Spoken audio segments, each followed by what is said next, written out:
Aitäh! Tere tulemast saatesse Innovation. Mina on teie saatejuht Linn Plahmäär ja tänan teid liitumast. Täna õhtul toome teieni tehnoloogia parimad saavutused Iisraelist ja kogu maailmast otse siit idufirmade riigi südamest.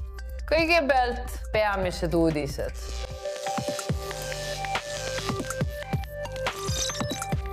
See on peidetud mootor mõne maailma suurima videomängu taga. Sola toob oma esimese mängukeskuse Tel Avivi ja me viime teid sinna sisse. Google Translate kõne jaoks. See Iisraeli ettevõte annab kõnepuudega inimestele võimaluse suhelda. Ja Microsoft on viimane tehnoloogia hiid, kes teatas suurtest koondamistest. Peaaegu 5000 töötajat lahkub. Meil on selle kohta üksikasjad.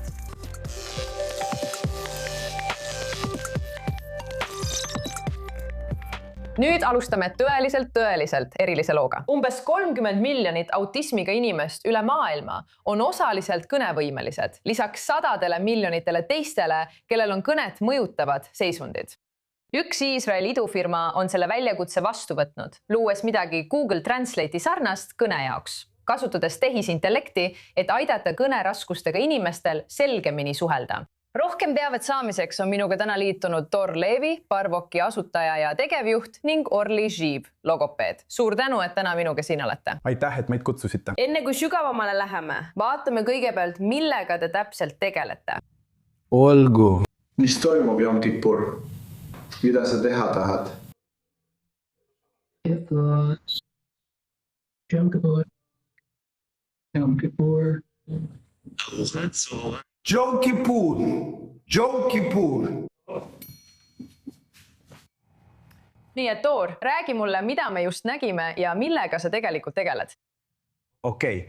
See, mida me hetk tagasi nägime, on igapäevane sündmus meie kodus, kui mu poeg soovis küsida, soovis lõunat süüa. Ja viis, kuidas ta seda väljendas, on shipui. Shipui tähendab heebrea keeles shipu, inglise keeles barbecue ja rakendus tõlkis selle kohe lõunaks ning siis ta saigi lõuna. Nüüd kujutage ette, kui oleks keegi teine, kes ei tunne seda sõnastikku ja ta jätkaks sõna shipui ütlemist, siis tõenäoliselt jääks ta näljaseks ja pettunuks. Olgu, see on Bar, minu poeg, ta on 27-aastane, ta jookseb maratone, loeb raamatuid, vaatab filme ja tahaks olla osa meist, kui me vaid laseksime tal seda teha. Tegelikult olin ma tema isiklik tõlk viimased 15 aastat. Iga kord, kui ta läheb mingile tegevusele, helistavad tema hooldajad, õpetajad ja sporditreener mulle iga tunni tagant ja küsivad, ta palub seda ja toda, me ei saa aru. Kas sa saad seda kohe reaalajas tõlkida? Nii et praegu, kui kasutatakse Barboxi rakendust, nad enam ei helista. Nii, nagu ma aru saan, tõlgite oma poja kõnet, aga kuidas see töötab teiste inimeste jaoks, kellel on kõnehäired? Sest teil on palju inimesi, kes seda teevad ja nad saavad seda kasutada samamoodi, nagu teie kasutate seda oma poja jaoks. Jah, nagu ma kohe selgitan, tegelikult on Barbox isikupärastatud Google Translate. Kui Google Translate tõlgib prantsuse, inglise keelt, hiina või mõnda teise keelde, siis meie tegelikult tõlgime mittestandardseid suulisi väljendeid loomulikku keelde. Võib öelda, et Google õpib keeli ja Barbox õpib inimesi. Just seda me teemegi. Me tegelikult kuulame ja dekodeerime iga inimese suulise profiili. Ja tehes seda, suudame nüüdsest alati, kui sa midagi väljendad, selle tõlkida loomulikku keelde. See aitab kõigil teistel, kõigil tema ümber olevatel inimestel teda väga selgelt mõista. Ja me ei peata vestluse kulgu. Nii et Orli, ütle mulle, kuna sa oled logopeed, kui murranguline on Barfoods? See võib olla väga suur läbimurre, sest see on kohene ja see tõlgib inimese ainulaadse verbaalse eneseväljenduse. On olemas palju AAC-sid ehk suhtlusrakendusi ja seadmeid, kuid need võivad olla üsna kohmakad, sest inimesed peavad kerima läbi sõnade ja sümbolite, et leida, mida nad tahavad öelda ja mõnikord pole seda seal olemas. Või need, kes suudavad kirjutada, võivad kirjutada sõnumi ja siis loetakse see valjusti ette. aga Parvox suudab kohe telkida selle, mida inimene ütleb, nende enda unikaalsed sõnad otse kohe. Nii et see pole nii kohmakas ja see on väga kiire. Vestlused võivad tavaliste suhtlusseadmetega tõesti aeglustuda, mis võib põhjustada pettumust. Ja Parvokiga on see loomulikum. Lubage siis mul teid mõlemalt küsida, mis on siin kõige suurem õnnestumine, mida loodate tulevikus saavutada ja mille üle olete kõige uhkemad? Okei, tegelikult edu või me oleksime uhked, kui suudaksime aidata miljoneid inimesi, umbes 350 miljonit inimest, kes on spektrihäirega või ALS-iga või afaasiaga, kellel on verbaalsed raskused. Et nad saaksid meiega koos elus kaasa lüüa, olla osa ühiskonnast. Nad saavad olla iseseisvad, neil võivad olla pered, nad saavad töötada, neil võib olla karjäär. Ja ainus asi, mis tegelikult takistab neil seda tegemast, on suhtlusbarjäär. Ja Parbox kõrvaldab selle barjääri. Ja sinu jaoks, Orli? Minu jaoks jah, see on lihtsalt järjekordne suhtlusrakendus, mis võib väga hästi töötada nende õpilaste jaoks, kellel on väga keeruline kasutada teisi suhtlusseadmeid. Olen näinud palju katki läinud iPad'e, mis on üle toa visatud, sest inimestel võib olla nii frustreeriv ja raske leida sõnu, mida nad tahavad öelda. Ja siis enam nii ei ole. Nii et rohkem ei lähe iPhone'id katki. See on hea asi. See on ka imeline lugu sinu poja pariga. Soovime talle muidugi kõike head. Dor Levi, Parvoxi asutaja ja tegevjuht ning Orli Siiv, logopeed. Aitäh, et täna minuga siin olite. Aitäh, et meid kutsusite. Videomängutööstus ulatub tagasi 1950-ndatesse, kui esimene videomäng loodi 1958 aastal. Peaaegu 70 aastat hiljem mängib hinnanguliselt 4 miljardit inimest üle maailma videomänge. Igal aastal ilmub üle 50 000 uue mängu. Ja mõned neist on loodud just siin Iisraelis. Nüüd on Tel Avivis avatud maailma esimene mänguarendajatele täielikult pühendatud keskus. Nii et meie Prantsuses saatejuht ja korrespondent Christopher Parolin täis seda ise vaatamas. See on tööstusharu, mille väärtus on hinnanguliselt $189 miljardit. Tänapäeval teenivad videomängud rohkem tulu kui filmi- ja muusikatööstus kokku, muutes mängutööstuse maailma suurimaks meelelahutusäriks. Seda veavad menukad frantsiisid nagu Mario, mille müük ületab 900 miljonit eksemplari, Pokemon üle 500 miljoni ja Call of Duty, mis on samuti ületanud 500 miljoni müüdud eksemplari piiri. Üks võtmetegijaid kulisside taga on Xsolla. Võib-olla sa ei tea seda nime, kuid Ameerika Ühendriikides asuv ettevõte on saanud mängutööstuse ökosüsteemi oluliseks osaks. Tegutsedes enam kui 200 riigis pakub see arendajatele tööriistu, et müüa, levitada ja rahaks teha oma mänge üle kogu maailma. Meie ettevõte pakub teile teie mängu jaoks infrastruktuuri, makselahendusi ning reklaamitegevusi läbi meie partnerite võrgustikke, kasutades mõjutajate kanaleid, reklaamitulu teenimist ja kõiki muid võimalusi. Jällegi, see on teenusepakkuja, kes tegutseb pigem kulisside taga, ütleksin ma. Seega on kõik seotud mängude arendamise ja mängutööstuse ökosüsteemiga. Ettevõtte sõnul kasutab nüüd nende infrastruktuuri 60% maailma 100 suurima tulu teeniva mängu hulgast. Ja nad on valinud Tel Avivi oma esimese Xsolla klubi asukohaks. 500 ruutmeetrise keskuse Iisraeli iduettevõtluse keskmes, mis on loodud mänguarendajate ja loojate toetamiseks. Klubi korraldab iga päev midagi uut. Olgu selleks üritus, loeng, kokkusaamine või salong, kus inimesed kogunevad arutamas selle tööstuse tulevikku. Ja kuidas saab keegi selles tööstuses millekski saada? Kas töötades olemasolevas ettevõttes või luues oma idufirma uue stuudio mängutööstuses? See on tõesti koht, kus kõik tuleb iga päev kokku ja võtab iga kord erineva kuju. Iisraeli mänguarendajate assotsiatsiooni andmetel töötab riigi mängutööstuses üle 15 000 inimese ja see toob aastas sisse umbes 10 miljardit eurot tulu. Jaapan on tuntud mänguhiiglaste Nintendo ja Sega poolest. Ameerika Ühendriigid selliste menukate stuudiote nagu Rockstar Games, Grand Theft Auto looja poolest ning Prantsusmaa oma loopõhiste hittide nagu Assassin's Creed ja Far Cry poolest. Iisrael on samal ajal jätnud oma jälje mobiilimängude valdkonnas.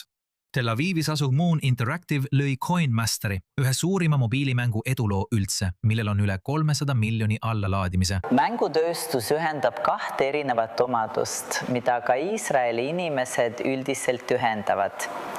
See on kunstiline stiil ja maitse, eks. Võime luua midagi tähendusrikast ning samuti andmed ja tehnoloogia. Mängutööstus on nagu täiuslik kombinatsioon kunsti ja numbrite, andmete ja loomingu vahel. Ja see kombinatsioon töötab siin eriti hästi, sest meil on kindlasti olemas õiged inimesed, mitte ainult hingega, et luua seda imelist loomingut, vaid ka mõistuse ja intellektiga. Et tuua see ellu parimal võimalikul ärilisel viisil. Nii et minu arvates on just nende 2 asja hea kombinatsioon see, mis paneb Iisraeli teiste riikidega võrreldes silma paistma. Aga numbrite ja mängude taga on inimesed. Arendajad, kellel on ideed, ambitsioonid ja võib-olla järgmised ülemaailmsed hitid. Nii et Digital Combat Academy loob väljaõppetehnoloogiat selleks, et koolitada. Täiemahuline missiooni läbimäng sõduritele ja taktikalistele üksustele, et treenida nende mõtlemist ja kognitiivseid oskusi. Nagu Call of Duty mäng, aga sõduritele, mis annab neile lahinguvälja kogemuse lihtsalt videomängu mängides. Põhimõtteliselt olen ma olnud tankikompanii ülem viimased 20 aastat. Olen sõdades võidelnud. Ja samuti on minu päevatöö olla mängutoodete arendaja ja disainer mängufirmades nagu Playtika ja Superplay. Nii et ma proovisin leida toodet, mis võimaldaks mul ja mu sõduritel treenida, ilma et peaksime välja minema, aega ja laskemoona raiskama ning end vigastamisega ohtu seadma. Ja süsteem analüüsib ka kõike, mida nad on teinud ning annab meile hinnangu selle kohta, kuidas nad otsuste tegemises ja suhtluses hakkama said, mida nad tegid hästi ja mida valesti ning aitab meil areneda ilma riskide ja kuludeta. Mängutööstuses, nagu paljudes teisteski valdkondades, ei piisa ainult heast ideest. Eduka mängu loomine nõuab aega, rahastust, asjatundlikkust ja tuge. Just seda loodavadki paljud arendajad leida Tel Avivi X-Solla klubist. Kõik inimesed, kes siia tulevad jagatud kontorisse. Umbes nagu WeWorki stiilis, aga nad kõik arendavad mänge. Näiteks, seal on üks tüüp, kes ütleb lihtsalt, tere, kas sa saad mu mängu vaadata? Mida sa arvad? Ma tahtsin seda teha. Mis sa arvad? Ja mina ütlen, ma olen mängutööstuses töötanud 10 aastat. Ma andsin talle mõned nõuanded ja võib-olla ta teeb need ära, loodetavasti. Ning hiljem saan tema arengut näha. See on lihtsalt sõbralik viis. Kui me ei töötaks siit, siis tema ei saaks seda tasuta tagasisidet ja mina ei saaks teda aidata. Nii et see on omamoodi ühine koostöö samas erilises. Mängude valdkonnas, mis on väga erinev kõigist teistest teemadest. See pole nagu fintech ega kübervaldkond, see on eriline nišš, millest ainult mänguinimesed saavad aru, millest me räägime. Tel Avivi asukoht on esimene X-Solari klubi. Ameerika ettevõte loodab, et see on ülemaailmse võrgustiku algus. Idee on muidugi globaalne ja mõte on selles, et kujutage ette näiteks sotsiaalvõrgustikku, mille juurde kuuluvad füüsilised kohad, eks? Nii et idee on selles, et inimesed kasutavad digitaalset platvormi, et ühenduda ja avastada uusi asju, aga siis lähevad nad päris kohtadesse ja kohtuvad üksteisega. Ja kui sa reisid ja oled selle klubi liige, siis näiteks kui sa reisid Tel Avivist New Yorki, lähed sa seal asuvasse klubisse ja kohtud seal asjakohaste inimestega. Ja sa tead alati, et ükskõik kuhu sa maailmas lähed, mängumaailma inimesed on alati Xora klubis ja me kasvame üsna kiiresti. Ja meil on juba mõned uued asukohad plaanis, nii et lähiaastatel tuleb selle kohta palju suuri uudiseid. Riigis, mis on juba tuntud oma eduka idufirmade ökosüsteemi poolest, kerkivad videomängud esile kui uus innovatsioonivaldkond.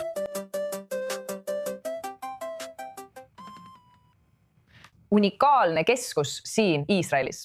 Nüüd, kui rekordilised kuumalained ohustavad põllukultuure ja toiduvarusid üle kogu maailma, usub üks Iisraeli idufirma, et lahendus ei ole suuremad niisutussüsteemid ega rohkem energiat, vaid liigse soojuse saatmine kosmosesse. Nii et rohkem teada saamiseks tahaksin tervitada Saagi Schenkmani. Sina oled Cooling Cropsi tegevjuht ja asutaja ning Tehnoni vilistane. Tere, väga meeldiv tutvuda. Aitäh, et täna stuudiosse tulid. Tere LinkedIn, aitäh, et mind kutsusite. Ja meil on siin ka Amit Ostricher. Sina oled Xtrasest, aga sinuni jõuame varsti. Arustame sinust, Saagi, sest sa ütled, et oled leidnud viisi, kuidas jahutada põllukultuure, saates liigse soojuse kosmosesse. Kuidas see täpselt töötab? Täpselt nii. On olemas füüsikaline mõiste nimega passiivne kiirgusjahutus, mis tähendab, et kui tegutseda teatud valguse lainepikkustel, saab soojus saata otse kosmosesse. Nii saab vältida kasvuhoone efekti ja tõesti aidata temperatuuri vähendada. Ja me töötame selle elemendiga, mida on juba kasutatud satelliitides ja igasugustes hoonete katetes. Ja me rakendame seda bioloogias, et jahutada taimi ja mulda ning aidata põllumeestel võidelda maa degradeerumise ja kuuma stressi episoodidega. Nii et sa ütled, et see tehnoloogia juba eksisteeris, aga nüüd rakendate seda põllumajandussektoris. Täpselt. Me võtame juba olemasoleva füüsika ja kohandame selle uue valemi kontseptsiooniga, mis aitab bioloogial võidelda kuuma stressiga. Ja kui mitu kraadi see kuumust vähendab? Siiani oleme seda testinud laborikatsetes ja põllukatsetes ning saavutasime 2–6 kraadi võrra temperatuuri languse, mis on taimede jaoks väga oluline. See võib olla vahe kõrbenud lehtede ja tervete põllukultuuride vahel. Kas see töötab kõikide põllukultuuride puhul või sobib see tehnoloogia mõnele paremini kui teistele? Teoreetiliselt võib see töötada kõikide põllukultuuride puhul, kuid praegu keskendume kõrge väärtusega kultuuridele ja neile, mis on kõige vastuvõtlikumad kuuma stressile. Veelgi enam me sihime ka Euroopat, sest Euroopas on vajadus kiireloomuline, nagu oleme praegu näinud kuumalainetega. Seega tegeleme ka nende põllukultuuridega, mis on selles piirkonnas rohkem levinud. Jah, sest kuumalained muutuvad üha pakilisemaks. Kui väga me praegu teie tehnoloogiat vajame? Jah, me tunneme seda, kui läheme õue, me tunneme seda ka supermarketis hindade kaudu, sest saagikus väheneb, majadus on üsna pakiline. Me räägime ülemaailmsest toidujulgeoleku hädaolukorrast, millest kahjuks ei räägita piisavalt praeguse geopoliitilise olukorra tõttu. Aga lõpuks tunneme seda oma rahakotis, põllumehed tunnevad seda oma rahakotis ja me peame kohe lahendusi leidma. Tundub, et olete selle leidnud, nii et loodame, et suudate selle kiiresti suuremaks kasvatada.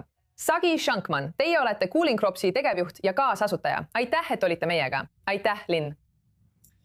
Nüüd mõelge Tinderile, aga selle asemel, et inimesi kohtinguteks kokku viia, ühendab see ärid töötajatega, kes otsivad järgmist vahetust. Maailmas, kus tööandjad on meeleheitel töötajate leidmisega ja töötajad soovivad rohkem kontrolli oma aja üle, muudab Iisraeli idufirma Xtras seda, kuidas me töötame. Et sellest rohkem teada saada, on minuga liitunud Amit Ostricher. Sina oled Xtras asutaja ja tegevjuht.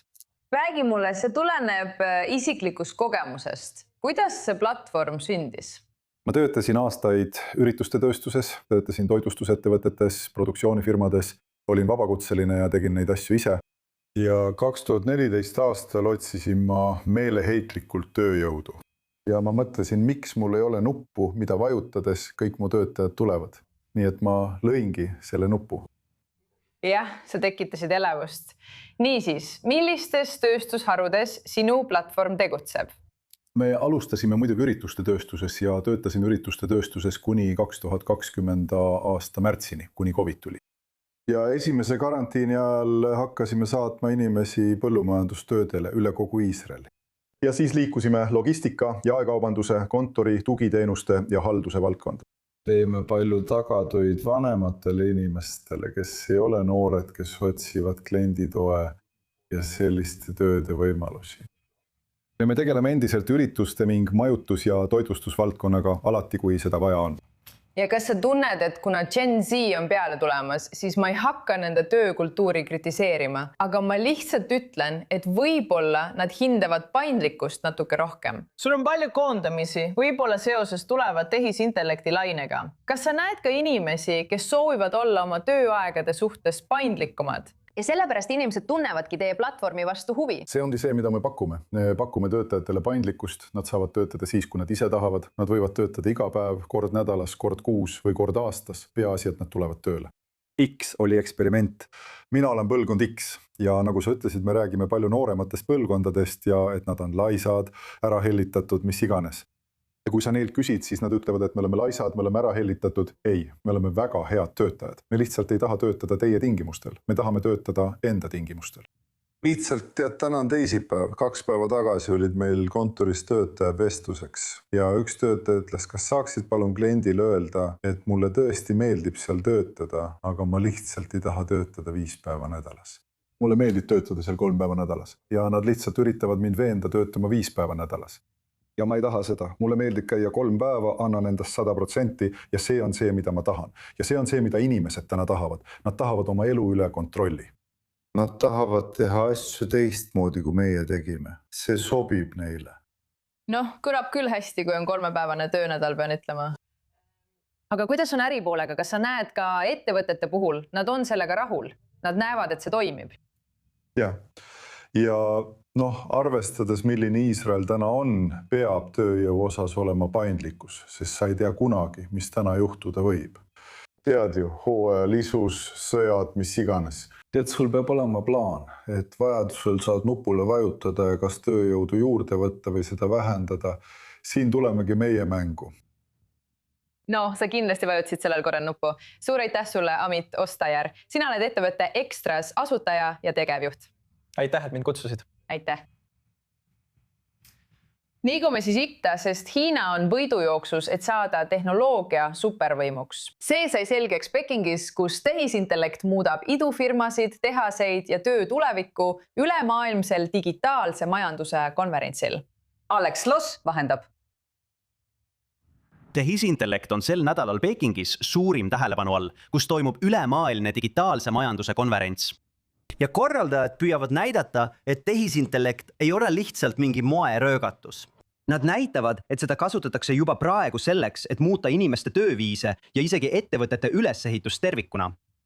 Konverents toob kokku delegatsioonid, ärijuhid ja tehnoloogiaeksperdid kogu maailmast. Ja lisaks põhikonverentsile toimub ka digimajanduse tööstusmess, kus külastajad saavad neid uusi tehnoloogiaid lähedalt näha. Üks valdkond, mis palju tähelepanu saab, on tehisintellektil põhinev ettevõtlus. Uue tehisintellekti abil saab üks inimene nüüd teha tööd, mille jaoks varem oli vaja palju suuremat meeskonda. See võib hõlmata sisu loomist, brändi kujundamist, oma kohalolu haldamist veebis või isegi väikese ettevõtte arendamist algusest lõpuni. Üks tudengite idufirma esindaja, Expol, ütleb, et tehisintellekt annab inimestele palju suurema võimaluse muuta ideed reaalseks projektiks. Nüüd saab ta luua oma enda loomingut. Inimesed saavad nüüd loomingulise tehisintellekti tööriistade toel täielikult oma loo potentsiaali avada. See on uus võimalus, mille tehisintellekt meile toob. Aga see konverents ei räägi ainult loojatest ja idufirmadest. Üks väljapanekutest näitas automatiseeritud keevitusrobotit. See suudab skaneerida ala, kus ta peab töötama, kaardistada keevitustee ja seejärel ülesande täita. Ja samal ajal, kui see töötab, kogub see ka andmeid, mida saab kasutada tulevaste robotite täiustamiseks. Eksperdid ütlevad, et selline tehnoloogia vajab enne laiemat kasutuselevõttu veel tohutul hulgal andmeid ja testimist. Aga eesmärk on selge. Tuua targem automatiseerimine tehastesse, parandada tõhusust ja aidata arendada traditsioonilisi tööstusharusid. Kuigi paljud inimesed seostavad tehisintellekti vestlusrobotite või veebitööriistadega, on sõnum Pekingis palju laiem. Tehisintellekt on tulnud, et jääda. Alates tarkvara loomisest ja ühe inimese idufirmadest kuni tehase põrandal töötavate masinateni. Alex Loss seal. Nüüd aga äriaudiste juurde, sest Microsoft liitub tehisintellekti ajastu koondamiste lainega, kaotades ligi 5000 töökohta, mis moodustab umbes 2,1% nende ülemaailmsest tööjõust. Pärast $10 miljardite kulutamist oma mängude impeeriumi ülesehitamiseks vajutab tarkvarahiid nüüd oma Xboxi divisionis lähtestusnuppu osana laiemast ümberkorraldusest. See järgneb aastate pikkustele suurtele investeeringutele, sealhulgas nende suure kõlapinnaga Activision Blizzardi ülevõtmisele. See on videomängude kirjastaja, kes seisab selliste menukate mänguseeriate taga nagu Call of Duty, World of Warcraft ja Candy Crush. Kuigi Microsoft kinnitab, et koondamised ei ole seotud töötajate asendamisega tehisintellektiga, tunnistavad juhid, et see tehnoloogia muudab põhimõtteliselt töö tegemise viisi. See samm tuleb ajal, mil ka teised tehnoloogiahiiglased, sealhulgas Amazon ja Meta, koondavad tuhandeid töökohti samal ajal, kui nad investeerivad rekordilisi summasid tehisintellekti ning otsivad võimalusi tõhususe suurendamiseks ja kasvavate kulude kompenseerimiseks. No siis Iisraeli tööjõu juurde, sest Iisraeli õitsev tehnoloogiasektor seisab silmitsi ootamatu probleemiga. See muutub liiga kalliks. Uus uuring näitab, et tugevnev seegel on esmakordselt tõstnud Iisraeli tarkvaraarendajate palkamise kulud kõrgemaks kui nende USA kolleegidel. Tööstusjuhid hoiatavad, et see suundumus võib sundida rahvusvahelisi ettevõtteid mujale laienema, isegi kui Iisraeli innovatsioon jätkab miljardite dollarite investeeringute ligimeelitamist. Tööstusjuhid kutsuvad nüüd poliitikakujundajaid üles tegutsema enne, kui üks Iisraeli suurimaid konkurentsieeliseid muutub kasvavaks majanduslikuks koormaks. Ja lõpetame selle teemaga, sest hoolimata kogu pingest Iisraeli majandusele saavad Iisraeli jõukad inimesed veelgi jõukamaks. Uus aruanne näitab, et viimase aasta jooksul liitus ligi 8800 iisraellast USA dollari miljonäridega, asetades Iisraeli täiskasvanu kohta arvestatud rikkuse poolest maailmas 18. kohale vastavalt Global Wealth listile. Et kasvud peegeldavad finantsturgude taastumist, kinnisvara väärtuse tõusu ja riigi tehnoloogiasektori jätkuvat tugevust, isegi kui paljud iisraellased jätkavad kasvavate elamiskuludega toimetulekut. Ja see ongi kõik, milleks meil täna aega on. Loomulikult palju õnne neile 8800 uuele USA dollari miljonärile. Mina olen teie saatejuht Lynn Plahmeier. Suur tänu, et liitusite. Liituge minuga järgmisel nädalal Innam Nationi uues osas. Soovin teile suurepärast päeva, kus iganes tega poleks. Tel Avivist.